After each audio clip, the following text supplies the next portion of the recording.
Hey guys, good morning to you. Hope that you are doing well wherever you are, however you may be joining me here this morning, this afternoon. We're continuing on in the book of James and searching to figure out what the problem with Carol Baskin is. So glad you're along with us for that. Let's share our screen here. Let me get to a couple things that we want to toggle here. Let's see if I can remember how to do this correctly. No, that wasn't it.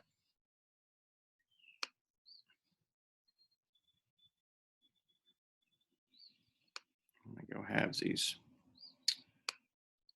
We'll have to do it this way. It'll work.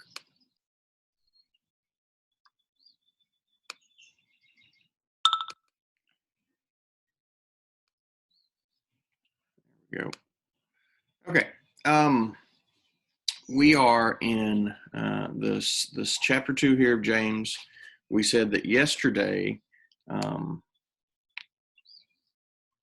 if you recall from these verses, that we want to go through these trials, and we're in this section here. We want to look at 19 and following today and kind of finish up the chapter.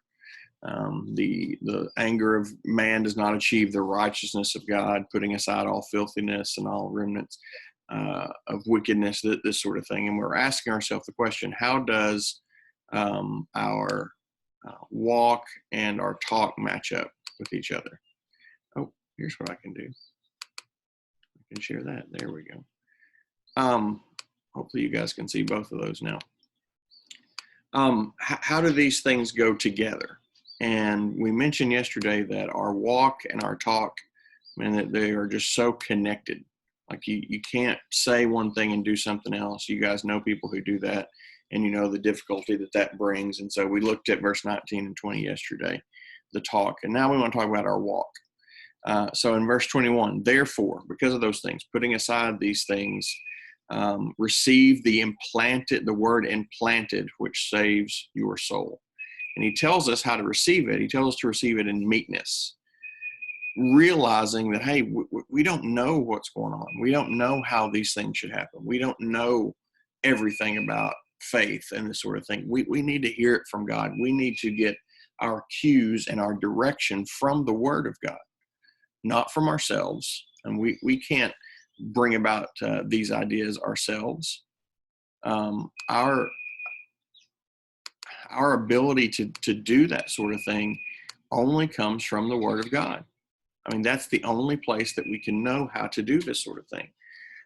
Two words here that I put in Greek that are interesting, that are for receive, lambano, which is to grab a hold of. But this one is more to receive instead of to get. Literally means somebody else is handing it to you. So we are to receive it with meekness. This character of meekness is the same characteristic that Jesus had. He was meek and lowly. He didn't think about himself. He thought about others all the time, and that was who he was and what he did. It's meekness, I want you to know, is strength under control. That's all meekness is as defined, strength under control. And so that's what we want that to be. The word engrafted means to be received. It is grown into us. I think I gave you the analogy yesterday of Hannah and Eli in my family were engrafted into my family. Literally, there was a moment when they were alive and growing and they were not part of our family, and within a second, the next moment they were. Officially, legally, that happened with a judge, declaring them part of our family and, smashing the gavel and, okay, we're done. Well, that happened to us when Jesus saved us through the Word of God, and it was instantaneous in the same way. And so we need to remember that. And I put this little bit in here about Jesus and this parable that he told about the different kinds of soil. And so remember that, and remember to allow our heart to be the right kind of soil that will allow the Word to be engrafted, that will allow the Word to grow up, to spring up within each one of our lives. And then the next thing he says is the Word of God is a glass. And all that means is this: he calls it a mirror. A mirror.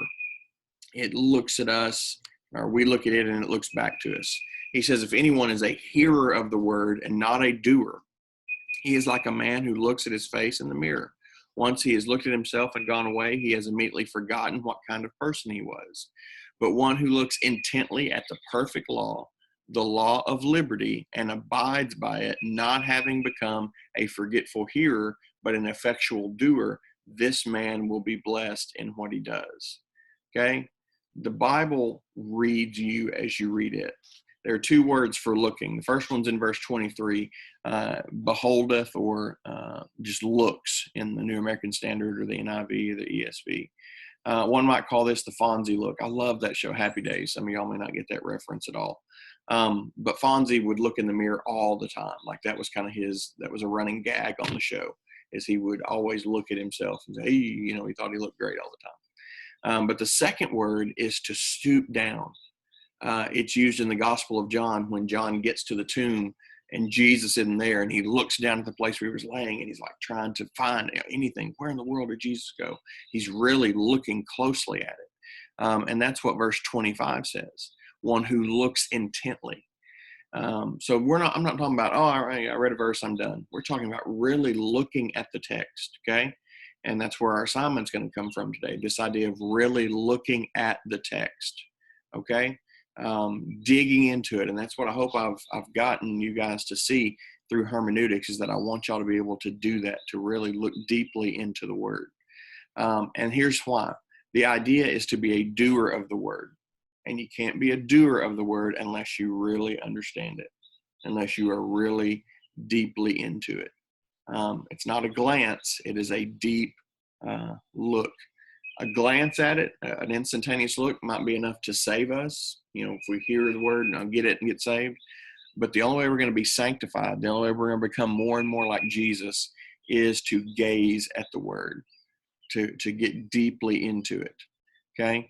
And so that's where we're going to kind of pause today. I have an assignment for you. It's due by Friday at 3:15. We're going to call it school day, and it's going to be due by the end of the day on the school day. And what I want you to do is a passage study of anything else in the book of James. So from chapter 2 on, I want you, a tiger has eaten my head. Pardon me for just a moment while I see if I can, no, that's not it. Everything is fine. No. Off. Thanks, Stanley. No. Oh, there it is. Anything else in the text. So from the book of James, from chapter 2 on, I want you to take a passage, a verse, 2 verses. Again, you're going to have to figure out how they break. And I want you to do a 4-step hermeneutical study in the book of James. If you've forgotten this, you need some help, email me, contact me. Again, go to brumleybaptistchurch.org. On the page of the book of James, I taught the 4 steps of hermeneutics at Brumley a while ago, and so I'll put that video up for you if you need that. If you need something else, you can go to YouTube, you can go to places, and that's a common theme that's taught, those 4 steps. That's nothing new to me. You can find that anywhere. So I want you to go and do that and just do a good study of a passage, okay? So real quick, you're going to grasp the text in their town. What did it mean to the original audience? Measure the width of the river to cross, okay? You're going to find the hermeneutical principle, the principalizing bridge, what matters then and now, and then I want you to apply it to your own life right now, sitting in this quarantine, okay? So those are the 4 steps. Again, if you need some more help with that, I'm here. I'll be going up to school most of the day today, recording a chapel service, and that we'll post later. So I want you guys to check that out. We're going to do an Easter message today, and I'm just doing stuff like that. So if I can help you at all with that, just let me know. Okay? Love you guys. Hope you're having a good day, guys. Seniors specifically, I'm enjoying the senior spotlights. We've had Canyon and Blake and Ariel is today, and so I've been sharing those and making comments. So if you're not on Facebook, go see if you can go check those out, because I've given you a little comment as I've shared your spotlight as well. Seniors also, we're going to do a Zoom this week. What is today?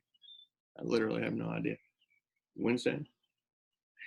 Tomorrow, we're going to do a Zoom tomorrow, kind of a special little thing.